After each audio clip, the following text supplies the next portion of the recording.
Do you want to teach kids effectively? Or are you teaching kids or young learners?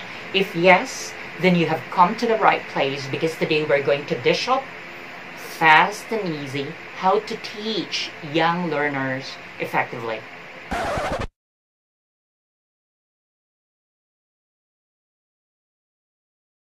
There was a tree, the finest tree, and the tree was on the trunk, and the trunk was on the ground, where the green grass grows all around, all around, all around.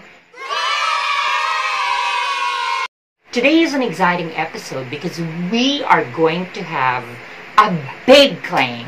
Yes, you need only 3 major ingredients to teach English to young learners.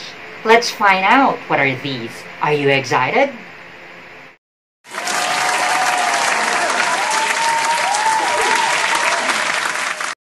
Hello fellow language educators around the globe. This is Professor Noel Wayu, still at your service. Welcome to another episode in this channel, Your Next, committed to provide you educational videos where learning and teaching expertise meet.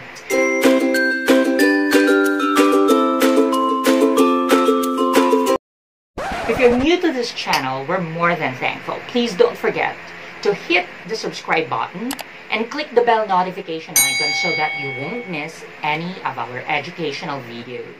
Teaching kids or young learners is pedagogical, not andragogical. What do we mean by this? Teaching kids is not similar when we're teaching adults. Adults have their own prior knowledge or schema that sometimes it is more challenging to teach them. There is a need to unlearn or relearn what they have learned. Adults' previous experiences may either augment or hamper learning. The reason why we adults need to unlearn sometimes what we have learned. Teaching kids is totally different. Do you want to know how? Before we dig into specific details, let us know your thoughts on the comments section below as to what are some of the major differences between teaching kids and teaching adults, respectively. So here's the question. What are some major differences between teaching kids and teaching adults, respectively? Without taking much of your time, let's begin. Yes, you have heard it right. You need only at least 3 major ingredients in order to teach English to young learners or in order to teach kids effectively. And here are they. MSG. M stands for movement, S stands for songs, and G stands for games. What are they again? Well, MSG doesn't sound so right or so good or so healthy for others, but for the sake of patterns, we will use MSG. Our brain loves patterns. Science tells that the brain will find or invent patterns or images where none really exist. So no wonder it is easy for us to remember the following. MDOS, which stands for multiplication, division, addition, and subtraction. Roy G. Biv, like, stands for the 7 colors of the rainbow. Red, orange, yellow, green, blue, indigo, and violet. Or remembering about the 7 coordinating conjunctions. And our English teacher will tell us about a pattern like fanboys, like for, and, nor, but, or, yet, and so. Do you know that our brain loves patterns? What about you? What patterns do you remember? The acronym MSG also sounds so easy to remember. So what does MSG stand for again? Yes, that is right. M for movement, S for songs, and G for games. Let's start with M, which stands for movement. You have heard of TPR as an effective teaching strategy. TPR stands for Total Physical Response.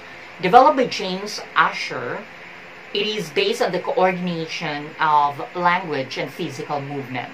So total physical response is a method of teaching language or vocabulary concepts by using physical movement to react to verbal input. So it's about movement. Here's how to incorporate movement inside your classroom. Step 1. The teacher performs an action, both demonstrating and saying it. So show to your students and say it for pronunciation practice. For instance, you will say, there was a tree, a tree, a tree, tree. There's an action for a tree. There was a branch, a branch, a branch. That's your action for the branch. Or there was a leaf, a leaf, a leaf.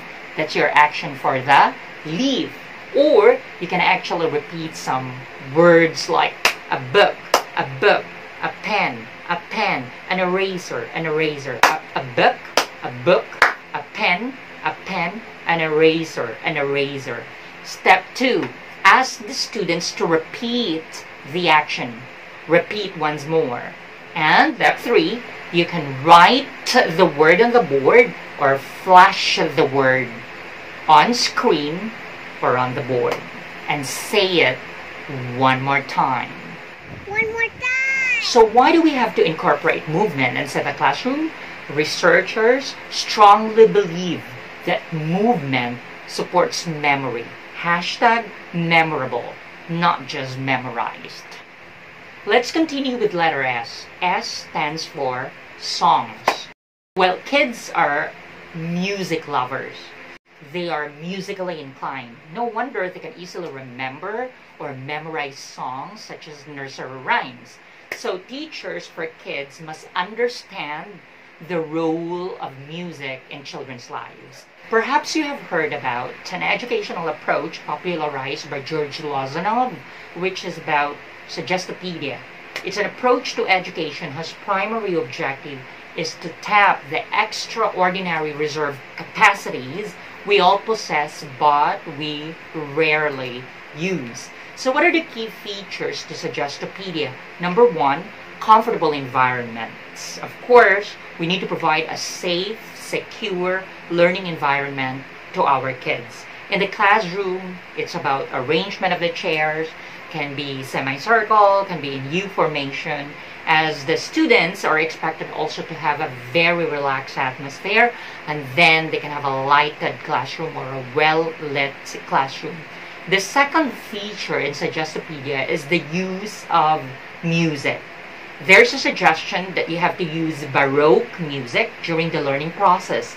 Baroque music, which is 60 beats per minute, this is the specific rhythm of the Baroque music, and it can create this kind of environment that will relax the mind for maximum retention of the lesson. And another, feature of Suggestopedia is about peripheral learning. So the students here learn English not only from direct instruction but also from indirect instruction. It is encouraged through the presence of the learning environment such as posters or decorations, or you can change, of course, the ambience in order for them to have the vibe or the feel that they are in another dimension or in another world. So they are changed every day as suggested. Take, for instance, a sample lesson about a tree. So here's a song sample about it. There was a tree, the finest tree, and the tree was on the trunk, and the trunk was on the ground, where the green grass grows all around, all around, all around. There was a branch, the finest branch, and the branch was on the tree, and the tree was on the trunk, and the trunk was on the ground, where the green grass grows all around, all around, all around. There was a leaf, the finest leaf, and the leaf was on the branch, and the branch was on the tree, and the tree was on the trunk, and the trunk was on the ground, where the green grass grows all around, all around, all around. You can even continue like having the worm to make it exciting. So there was a worm, the finest worm, and the worm was on the leaf, and the leaf was on the branch, and the branch was on the tree, and the tree was on the trunk. And the trunk was on the ground where the green grass grows all around, all around, all around. And the last, but not the least, in fact, it's one of the most important aspects of teaching kids, is letter G. G, which stands for games. So I think you've heard about gamification method or game-based learning or play-based learning. It is a teaching method that allows learners to explore different parts of the games as a form of learning. So games can be designed by teachers and other education specialists in a way that balances the academic subjects such as history with the strategies, rules, and social aspects of playing a game. Researchers tell us that games improve the functioning of the brain. So gaming creates a dynamic that can inspire learners to develop skills and build an emotional connection to learning and the subject matter. So no wonder game-based or play-based learning plays an important role in teaching by making students collaborate, communicate, and interact as they work in teams. Here's another insight about play-based learning. Play-based learning is also important because educational games not only teach the skills at hand, but they also lead the way to kids solving problems and, of course, like choosing independently, concentrating on activities that are of interest to them. So they build social skills with the other kids while they are developing their intellectual capacity. So what do games teach? Well, it offers opportunities for learning. It boosts language skills. It can sharpen students' focus or concentration. It can motivate students to pay attention to tasks. Games also teach, no doubt about it, the value of teamwork. And it can soothe anxiety, and it can show kids how to be a good loser. In fact, I don't consider them a loser because they are still enjoying and they're still having fun. So they are still winners even if they fail or even if they lose. To provide you a backbone of my claim, here's a sample teaching demonstration titled The Tree to justify the 3-ingredient MSG to teach English to young learners effectively. The aim here is to introduce vocabulary words, parts of the tree, for instance, to pronounce words correctly and on how to use the MSG ingredients in teaching kids the English language. So, method 1, you can have vocabulary building. There was a tree, define as tree, you can highlight the word tree there. And the tree was on the ground where the green grass grows all around, all around, all around. Repeat after me. You can show flashcards about the tree. Repeat after me. The tree. Say it one more time. The tree. Tree. Tree, tree, tree. Say it 3 times. Tree, tree, tree. Trunk, trunk, trunk. Branch, branch, branch. Leaf, leaf, leaf. Or you can include worm, worm, worm. So that's unlocking of difficulties or vocabulary building. As you can see, there are 4 aspects incorporated in that portion. So it's audiolingual, repeat after me. Our brain loves repetition. Repeat to remember, remember to repeat. So another aspect here is about building vocabulary as we have to inject words to our students. And one rule of the thumb is drill them as a group. That's why the teacher must show first and say the word first before the students will repeat. So that's the rule of the thumb. Choral drill before individual drill. Method 2, the song or the lesson itself. So you can have a chant here, you can have a song here. There was a trunk, the finest trunk, and the trunk was on the ground where the green grass grows all around, all around, all around. There was a tree, the finest tree, and the tree was on the trunk, and the trunk was on the ground where the green grass grows all around, all around, all around. There was a branch, the finest branch, and the branch was on the tree, and the tree was on the trunk, and the trunk was on the ground, where the green grass grows all around, all around, all around. There was a leaf, the finest leaf, and the leaf was on the branch, and the branch was on the tree, and the tree was on the trunk, and the trunk was on the ground, where the green grass grows all around, all around, all around.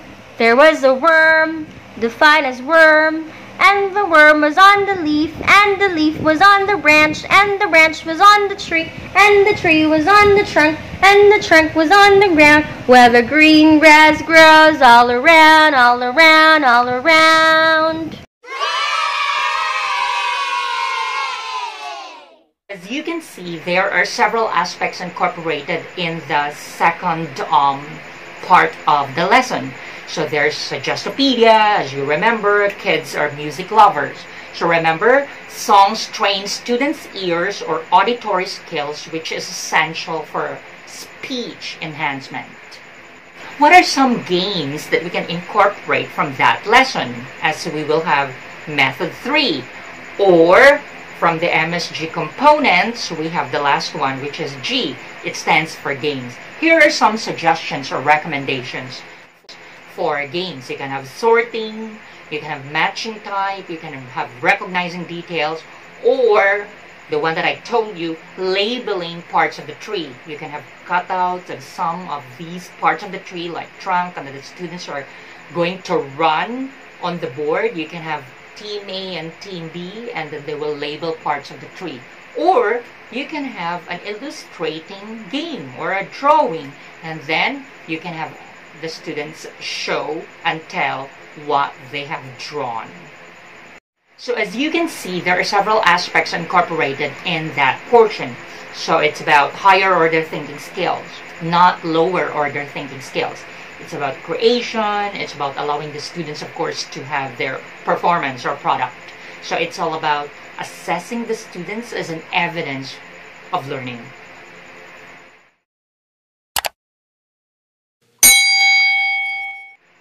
There you have it, fellow language educators around the globe. I hope you learned something this time and always. So I'd like to recommend the MSG ingredient for teaching kids or young learners effectively. So that's also MSG, which is an abbreviation for message. And that is my message for you today. The MSG ingredient. What are they again? Yes, M for movement, S for songs, and G for games. Happy teaching and see you next time.